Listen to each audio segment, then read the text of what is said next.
Bom dia, meus amores, minhas amoras, como vocês estão? Tudo bem com vocês? Bom, vamos começar nossa aula. Nós estamos estudando aí no terceiro bimestre toda a parte relativa, né, relatividade. Em resumo, na relatividade, nós temos aí que o tempo ele não é mais constante, ele muda dependendo da velocidade. A única coisa que é constante que a gente conhece é a velocidade da luz. O que eu quero dizer com isso? Independente do que aconteça, a velocidade da luz vai ser sempre a mesma. Isso é um caso um pouco retórico. Imagina, se você estiver andando de bicicleta, você joga um objeto para frente, a velocidade desse objeto vai ser a velocidade dele mais a velocidade que você estava andando de bicicleta. Mas isso não acontece com a luz. Ou seja, é bem estranho pensar que a luz ela está parada, né? Ou seja, ela não é ela que é o nosso alicerce. Então, pelo fato de ter essa constante da luz, nós temos que o tempo dilata, como a gente havia estudado através da relação de Lorentz, aonde se eu tiver um espelho parado, é como se a luz batesse e voltasse. Quando esse cara anda, ele vai percorrer um caminho maior. Então significa que quem está viajando a uma velocidade muito grande, a tendência é que o tempo ande mais devagar, né? Então a gente chegou a ver isso através do paradoxo dos gêmeos, ou seja, se tivesse um gêmeo viajando a 86% da velocidade da luz, quando se passasse 5 anos para o gêmeo, para quem estava na Terra iria se passar 10 anos. Olha que doideira. Chegamos a ver o experimento do Moon, ficou como dever de casa, vimos um pouquinho sobre o conceito do efeito fotoelétrico, né? Ou seja, qual era a ideia do efeito fotoelétrico? Basicamente, eu emitia uma luz sobre um corpo e acontece que essa luz excitava o elétron, ou seja, fazia com que o elétron se movimentasse. Acontece, basicamente, a gente viu lá na simulação do FET, que não depende da intensidade da luz. Não adianta eu botar muita luz nele que o elétron vai sair. Eu tenho que ter uma energia característica, uma energia específica. Vimos o efeito da dualidade de onda-partícula, de luz, né? Ou seja, qual é a dualidade aqui? Dependendo do experimento que eu tenho, a luz ela pode se comportar como uma partícula, que é o que a gente vai ver hoje, e ela pode se comportar também como uma onda. Então, dependendo do experimento, ela se comporta de cada um de um meio diferente. É bem estranho pensar nisso, né? Mas, na verdade, é mais como se eu estivesse vendo essa figura aqui. Ó. Se eu uso um experimento para ver que ele se comporta como onda, eu vou ver ele se comportando como onda. Se eu uso um experimento para ver ele se comportar como partícula, ele anda como partícula. Mas, na verdade, ele é onda ou partícula. Ele é os dois. Olhando a minha figura, olhando de um lado parece um círculo, do outro parece um quadrado. Mas na verdade não é nem um círculo nem um quadrado. É um cilindro. Tudo bem? Então, chegamos a ver 2 exercícios aqui para casa, né? Ficou 3, então vamos corrigir ele. Quando olhamos para o céu, vemos uma grande quantidade de estrelas, muitas das quais se encontram a dezenas e centenas de anos-luz de distância da Terra. Na verdade, estamos observando as estrelas como elas eram nas dezenas, centenas ou até milhões de anos. E algumas delas podemos nem mais existir atualmente. Então lembra, quando eu olho para as estrelas, eu estou olhando para o passado, né? Porque a luz demora um tempo para chegar até a gente. Então a velocidade da luz no vácuo é infinita e não depende do movimento relativo entre fontes e observador. Ela não é infinita, ela tem um valor específico. Tudo bem? A velocidade da luz no vácuo, apesar de ser muito grande, é finita e depende do movimento relativo entre fonte e observador. Não, lembra que a velocidade ela é sempre constante? A velocidade da luz, apesar de ser muito grande, é finita e não depende do movimento relativo entre eles. É perfeito, exatamente a letra C. Ou seja, ela não vai depender do meio. Próximo.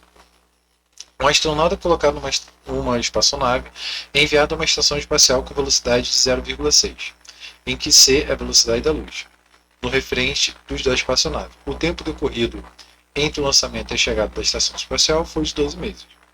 Qual o tempo transcorrido entre eles? Então a gente chegou a fazer exercício parecido com esse, só que eu botei 0,8, né?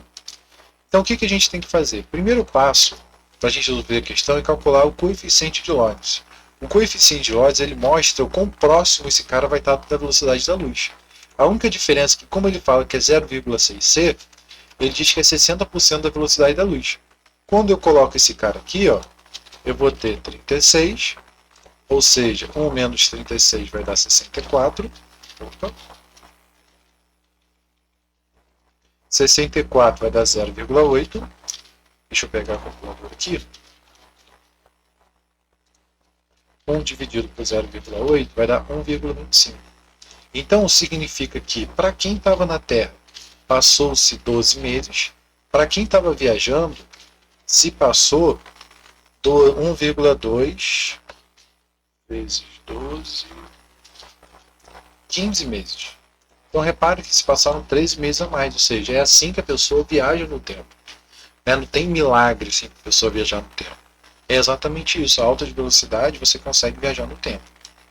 Só que sempre no futuro. Você nunca consegue voltar. Então vamos lá. Aqui a gente tem a mesma questão, só que ele fala 0,5 e 10 meses. Então, vou me parafrasear. Então aqui, quando eu botar 0,5, isso aqui vai dar 0,25. Opa, de novo. 1 menos 0,25 dá 0,75. Raiz quadrada. Estou com uma calculadora na frente, de 0,75 é igual a 0,86. E o inverso disso vai dar 1,15. Então, multiplicando 1,15 por 10, eu tenho exatos 11,5. Então, repare que quanto mais rápido, mais próximo da luz, maior é esse efeito. Por isso que a gente não visualiza isso, certo? Exatamente porque a velocidade é muito baixa. Então, o que a gente começa a ver agora é o efeito da energia relativística. Então, o que acontece? Einstein estava analisando e ele descobriu o seguinte: a energia relativística foi descoberta por Einstein em 1905. Essa teoria mostra que massa e energia são grandezas equivalentes, sendo que qualquer massa possui energia associada a ela e vice-versa. Matematicamente, essa relação é definida como a famosa equação de Einstein. Então, o que ele percebeu? Ele percebeu que é possível converter energia em massa e massa em energia. Tanto que essa teoria foi utilizada para a comprovação do Big Bang, né? Mas o mais interessante que isso, a energia é relativística, ou seja, a massa também é relativística. O que eu quero dizer com isso? Quando aplicamos uma força, como aplicamos em um corpo uma força de intensidade F, fazemos com que ele adquira velocidade. Ou melhor, podemos aumentar a velocidade de forma indefinida. Agora, se um corpo atingisse a velocidade da luz no vácuo, a força não mais seria capaz de acelerá-lo, pelo fato de ter sido atingida a velocidade limite. Isso levando em conta a teoria relativa. E aí o que isso quer dizer? Devido ao aumento da energia, ou seja, quando eu vou empurrando o corpo, acontece que esse corpo ele vai adquirindo uma massa, que é exatamente o que a gente chama de massa relativística, ou seja, uma massa associada à velocidade, né? Que estava escrito aqui, ó. Assim como o tempo é relativo, o mesmo acontece com massa e energia.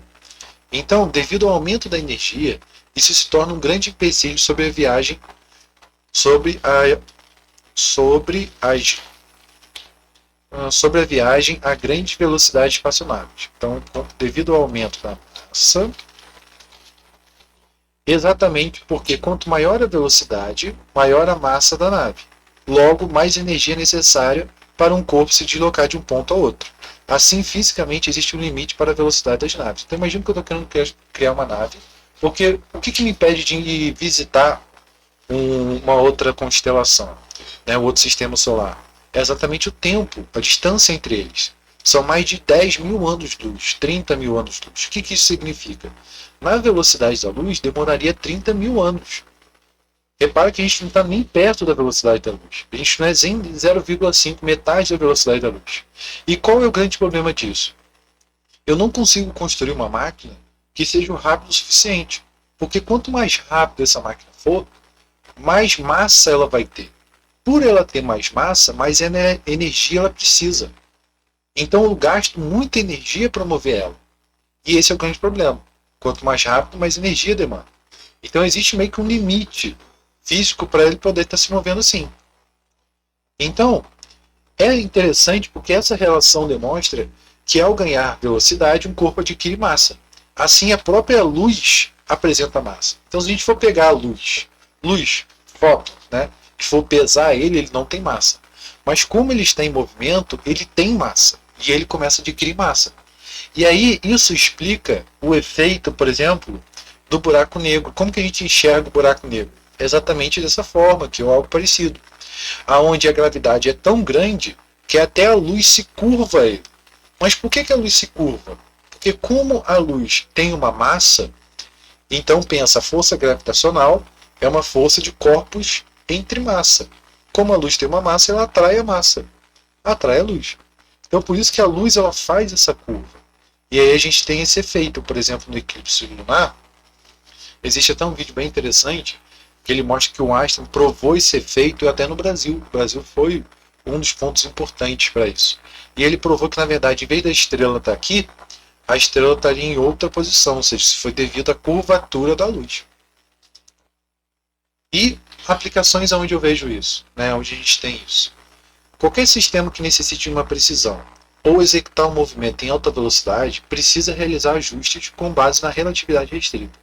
Então, um exemplo clássico são os satélites que se movem, né, em torno ali da Terra. Eles têm uma velocidade alta, não é tão grande, mas é uma velocidade alta. Então, se fosse considerar só a velocidade deles, o cálculo não bateria. Então, eu preciso levar em consideração o efeito relativístico dela para poder calcular, por exemplo, o sistema de GPS. Como que funciona o sistema de GPS? Digamos que eu queira me encontrar, assim como um sistema de telefonia. Você emite o sinal de GPS e esse sinal vai para os 3 satélites mais próximos. Então ele funciona como se fosse um espelho. Você envia o sinal para uma estação. O sinal ele vai bater e vai voltar. O tempo que ele demora para ir e para voltar, ele sabe o tamanho, a distância que você vai estar. Só que se você está aqui, você manda o sinal para cá, ele bate e volta. Então ele sabe que ele está a uma determinada distância, ele está a um raio. Então você precisa de outra antena para saber que aquele vai estar a outra distância, e aí como eles vão se comunicando, você consegue saber exatamente a sua posição exata. Então repare que se você tiver qualquer variação nesse tempo de chegada, você vai ter uma discrepância na posição onde a pessoa está. Né? Então, por isso que é necessário para o sistema de GPS fazer exatamente essa rotulação devido à relatividade restrita. Então eles têm que levar em consideração isso. Tudo bem? Então aqui a gente tem mais o exercício. Um corpo de 6 kg viaja a 0,5 c. Qual seria a sua massa a essa velocidade? Então, qual seria a sua massa relativística a essa velocidade? O que eu vou fazer? Eu vou calcular a minha massa, calcular lá o meu coeficiente de Lorentz, deixa eu pegar ali o carinha, e no final eu vou calcular ali pela massa. Ou seja, em quanto que vai aumentar a minha massa? Repare que é o mesmo esquema. Ele vai vir aqui, eu vou pegar e vou multiplicar pelo M0. Então aqui eu tenho 0,5. A gente fez até um exercício com 0,5, não fez? Então eu vou pegar as próprias contas. Já que a gente pode aproveitar isso. Então eu vou ter aqui, ó, a gente botou o 0,5 aqui na conta, igual que a gente fez no exercício anterior, obteve 1,25. Então o que eu vou ter? Se a massa do meu corpo ela é 6 kg, então a massa relativística ela vai ser quanto? Ela vai ser 1,25 vezes 6. Ou seja, ele vai ganhar massa. E quanto que ele vai ganhar? 6 vezes 1,25, 6,9. Então repara que ele ganhou quase 1 kg só por se mover a uma velocidade próxima da velocidade da luz. Então repara, você já teria uma energia maior para poder deslocar esse corpo. Né? Então, repare que quanto maior a velocidade, maior essa massa que o corpo ganha, né? Por consequência, mais energia ele vai demandar. Tudo bem? Então, temos aí para casa um exercício simples, né? Bom, só para vocês tentarem fazer. E a gente termina a nossa aula por aqui. Tudo bem, gente? Então, até a próxima. Falou!